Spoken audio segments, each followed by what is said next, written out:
ಮರಳು ಹೆಂಗೆ ಬರುತ್ತೆ ಅಂದರೆ, ನೀವು ಮೈಸೂರು ಪಕ್ಕದಲ್ಲಿ ಶ್ರೀರಂಗಪಟ್ಟಣ ಊರು ಕೇಳಿದಾರಲ್ಲ ಸರ್, ಶ್ರೀರಂಗಪಟ್ಟಣದಲ್ಲಿ ಶ್ರೀರಂಗರಾಯ ಅಂತ ಒಬ್ಬ ರಾಜ ಬರ್ತಾನೆ. ಆ ರಾಜನ ಹೆಂಡತಿ ಬಂದು ಅಲಿಮೇಲಮ್ಮ. ಅಲಿಮೇಲಮ್ಮನವರ ಊರು ಬಂದು ಮಾಲಂಗಿ. ಈಗ ನೀವು ನದಿ ಹತ್ರ ಹೋದಾಗ ಮೇಡಮ್ ಅಲ್ಲಿ ಆಪೋಸಿಟ್ ಒಂದು ಊರು ಕಾಣಿಸುತ್ತಲ್ಲ ಮಾಲಂಗಿ ಅಂತೇಳಿ, ಅಲಿಮೇಲಮ್ಮನವರ ತಾಯಿ ಊರು ಬಂದು ಮಾಲಂಗಿ ಮೇಡಮ್. ಶ್ರೀರಂಗರಾಯನಿಗೆ ಬೆನ್ನುಪಣೆ ಎಂಬ ಕಾಯಿಲೆ ಬರುತ್ತೆ ನೋಡಿ. ಬೆನ್ನುಪಣೆ ಅಂದರೆ ಕ್ಯಾನ್ಸರ್, ಬೆನ್ನಲ್ಲಿ ಕೂನ್ ಟೈಪಲ್ಲಿ ಬರುವಂಥದ್ದು. ಸೊ ಆ ಕಾಯಿಲೆಯಿಂದ ಶ್ರೀರಂಗರಾಯ ತೀರೋಗ್ಬಿಡ್ತಾನೆ, ಅಂದರೆ ಸತ್ತೋಗ್ಬಿಡ್ತಾನೆ ಮೇಡಮ್. ಸತ್ತೋದ ನಂತರ ಈ ವಿಷಯ ಮೈಸೂರು ಅರಸರಿಗೆ ತಿಳಿಯಕ್ಕೂ ಮೊದಲೇ ಅಲಿಮೇಲಮ್ಮ ಇದ್ದಂಥ ಒಡವೆಗಳನ್ನೆಲ್ಲ ಶ್ರೀರಂಗಪಟ್ಟಣದ ಶ್ರೀರಂಗನಾಯಕಿಯಮ್ಮ ದೇವರಿಗೆ ಮಂಗಳವಾರ ಶುಕ್ರವಾರ ದೇವಿ ಅಲಂಕಾರಕ್ಕೆ ಒಡವೆಗಳನ್ನು ಕೊಟ್ಟು ಒಡವೆಗಳನ್ನೆಲ್ಲ ಹಿಂದಕ್ಕೆ ಪಡಿತಾ ಇರ್ತಾರೆ. ಈ ವಿಷಯ ಮೈಸೂರು ಅರಸರು ಗೊತ್ತಾದ ನಂತರ ಮೈಸೂರು ಅರಸರು ಹೇಳ್ತಾರೆ, ಶ್ರೀರಂಗರಾಯ ತೀರೋಗಿದ್ದಾನೆ, ಅವ್ರ ತವಿದ್ದ ಒಡವೆಗಳನ್ನು ಕಿತ್ಕೊಂಬನೆ ಅಂತೇಳಿ ಸೈನಿಕರಿಗೆ ಹೇಳ್ತಾರೆ. ಮತ್ತೆ ಇವರು ಸೈನಿಕರು ಬಂದು ಅಲಿಮೇಲಮ್ಮ ಇದ್ದಂಥ ಒಡವೆಗಳನ್ನು ಕೇಳಿದಾಗ ಅಲಿಮೇಲಮ್ಮನವರು ಸೈನಿಕರಿಗೆ ಒಡವೆಗಳನ್ನು ಕೊಡಲ್ಲ. ಸೊ ಅವರು ಒಡವೆಗಳನ್ನು ಕೊಡದೇ ಇದ್ದಾಗ ಮಾರನೇ ದಿವಸ ಮೈಸೂರು ಅರಸರು ಅಲಿಮೇಲಮ್ಮನವ್ರ ಮೇಲೆ ಅಟ್ಯಾಕ್ ಮಾಡ್ತಾರೆ, ಅಂದರೆ ಒಡವೆಗಳನ್ನು ಕಿತ್ಕೊಳ್ಳೋಕ್ಕೋಸ್ಕರ ಮೇಡಮ್.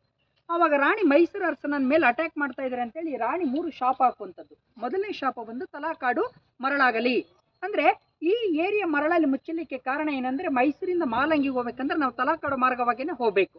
ಅವಾಗ ಮೈಸೂರು ಅರಸರು ಬರುವಂಥ ಕುದುರೆಗಳು ಅರಸರುಗಳು ಸೈನಿಕರುಗಳೆಲ್ಲ ಈ ಊರಿನ ಒಳಗಡೆ ಮರಳಲ್ಲಿ ತುಂಬ್ಕೊಂಡ್ಬಿಡ್ಲಿ, ನಾನು ಇದ್ದಂಥ ಸ್ಥಳಕ್ಕೆ ಬರಬಾರ್ದು ಅಂತೇಳಿ ಮರಳಾಗಲಿ ಅಂತೇಳಿ ಮೊದಲನೇ ಶಾಪ. ಎರಡನೇ ಶಾಪ ಬಂದು ಮಾಲಂಗಿ ಮಡುವಾಗಲಿ. ಮಾಲಂಗಿ ಅಂದರೆ ಅಲಿಮೇಲಮ್ಮನವರ ತಾಯಿ ಊರು, ಮಡು ಅಂದರೆ ಸುಳಿ. ಅಂದರೆ ಮೈಸೂರು ಅರಸರು ಮತ್ತು ಮೈಸೂರು ಸೈನಿಕರು ಮರಳು ಮಿಸ್ ಆಗಿ ಬಂದರೂ ಕೂಡ ಮೇಡಮ್, ನಾನು ಮತ್ತು ನನ್ನ ಒಡವೆಗಳು ಮತ್ತು ನಾನು ಅವ್ರ ಕೈಗೆ ಸಿಕ್ಬಾರ್ದು ಅಂದ್ಬಿಟ್ಟು ಹೇಳಿ ತನ್ನಲ್ಲಿದ್ದಂಥ ಒಡವೆಗಳನ್ನು ನದಿಗೆ ಹಾಕಿ ಅವಳು ಕೂಡ ಬಿದ್ದು ಆತ್ಮಹತ್ಯೆ ಮಾಡ್ಕೊಳ್ಳುವಂಥದ್ದು ನೋಡಿ. ಈಗಲೂ ಕೂಡ ರಾಣಿ ಬಿದ್ದಂಥ ಸ್ಥಳದಲ್ಲಿ ಸುಳಿ ಟೈಪಲ್ಲಿ ಸುತ್ತುತ್ತಾ ಇದೆ, ನದಿಯಿಂದ ಆ ಕಡೆ ದಡದಲ್ಲಿ. ಅಂದರೆ ಆ ರಾಣಿ ಬಿದ್ದಂಥ ಸ್ಥಳದಲ್ಲಿ ಮಾತ್ರ ಸುಳಿ ಇರುವಂಥದ್ದು. ಮೂರನೇ ಶಾಪ ಬಂದು ಮೈಸೂರು ಅರಸರಿಗೆ ಮಕ್ಕಳಾಗದೆ ಹೋಗಲಿ. ಅಂದರೆ ಇದುವರೆಗೂ ಕೂಡ ಮೈಸೂರು ಅರಸರಿಗೆ ಮಕ್ಕಳಾಗಿಲ್ಲ ಮೇಡಮ್. ಅಂದರೆ ಅವರ ಮಕ್ಕಳಾಗಬೇಕಂದ್ರೆ ದತ್ತು ತಗೋಬೇಕು. ಎಕ್ಸಾಂಪಲ್ ಈಗ ಒಂದು 10-12 ವರ್ಷಗಳಿಂದ ತೀರೋದ್ರಲ್ಲ ಶ್ರೀಕಂಠ ದತ್ತ ಒಡೆಯರು, ಅವರು ಕೂಡ ಮಕ್ಕಳಿಲ್ಲ. ತನ್ನ ಅಕ್ಕನ ಗಾಯತ್ರಿ ಮಗನ ಯದುವೀರನ ದತ್ತು ತಗೊಂಡಿರುವಂಥದ್ದು. ಯದುವೀರಿಗೆ ಮಕ್ಕಳಾಗತ್ತೆ, ಯದುವೀರ್ ಮಗನಿಗೆ ಮಕ್ಕಳಾಗಲ್ಲ, ಅವನು ದತ್ತು ತಗೋಬೇಕು. ಒಂದು ತಲೆಗೆ ಸ್ವಂತ, ಇನ್ನೊಂದು ತಲೆಗೆ ದತ್ತು. ಅಂದರೆ ಆ ರಾಣಿ ಶಾಪ ಹಾಕ್ಲಿಕ್ಕೂ ಮೊದಲೇ ನೋಡಿ ಇದೆಲ್ಲ ಪೂರ್ತಿ ಮರಳು ಬಂದು ಗಂಗರ ರಾಜ್ಯದನಾಗಿತ್ತು ತಲಾಕಾಡು.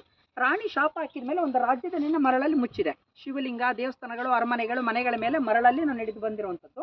ಎಲ್ಲ ಒಂದು ಸಿಟಿನ ಮರಳಲ್ಲಿ ಮುಚ್ಚಿರುವಂಥದ್ದು.